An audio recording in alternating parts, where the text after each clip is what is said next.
The Randi Rhodes Show. Turn up your mind. I am a passionate believer that every veteran should have the right to see any doctor you choose. It should be your decision. So if you want to go to the VA, that's your right. You've earned it, you bled for it, and you should have that right protected. But if, on the other hand, you want to go to the local doctor down the street, if you want to go to the local cardiologist, you should have the right to do that as well. That was Ted Cruz circa 2017, lying about how much he respects veterans and that they deserve the best health care, that they should be able to go to any doctor they would like. They should go to their rural provider. They could go to any hospital. If this is how passionate he is about this. And yet, on Friday, when they struck down the Pact Act, which would serve 3.5 million, I can't believe that number, veterans who got sick from toxic burn pits, he was seen on the Senate floor fist bumping all of his colleagues that voted against that damn thing.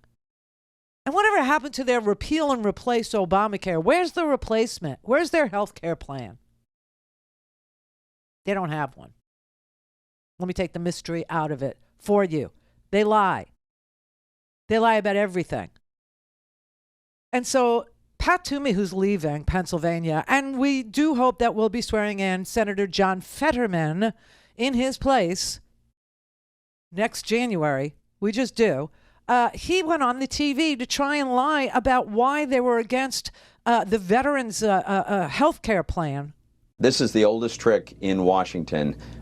People take a sympathetic group of Americans, and it could be children with an illness, it could be victims of crime, it could be veterans who've been exposed to toxic chemicals, craft a bill to address their problems, and then sneak in something completely unrelated they know could never pass on its own, and dare Republicans to do anything about it, because they know they'll unleash their allies in the media and maybe a pseudo-celebrity to make up false accusations to try to get us to just swallow what shouldn't be there. That's what's happening here, Jake. But this, my efforts, my Republican colleagues. This was in the bill that passed the Senate last month.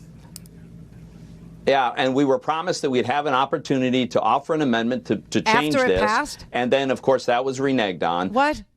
No one does it that way, okay? You don't get a chance to amend a bill after it's passed your chamber and then goes to the House for passage. This is such a lie.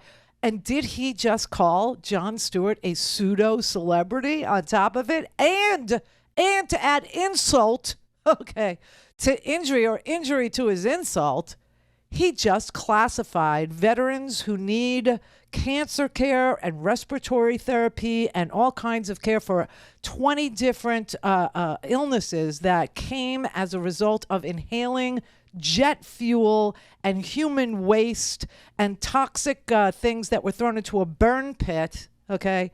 He just classified their health care as pork. That's what he was saying. Oh, you pretend that you're doing something for some group that's very sympathetic, like veterans who, got sick from toxic burn pits, and you throw something in there. Is he implying that the veterans are the pork or that they added money for pork? Because there was no money added. $0 were added after it passed the Senate 84-14.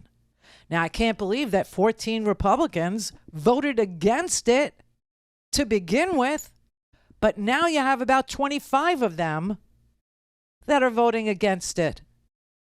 And Jon Stewart was like, what is he talking about? I want to address the talking point that the Republican senators, and I've started to see it bubble up, and it's just not true. They're suggesting that a budgetary gimmick was inserted into the bill at midnight by the dirty Dems that somehow is a Trojan horse to $400 billion of spending that has nothing to do with veterans.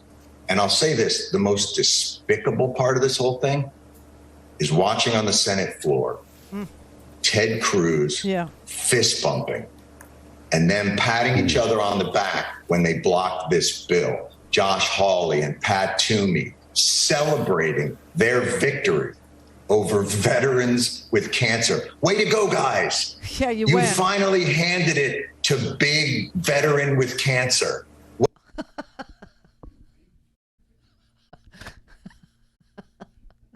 Yeah, way to go.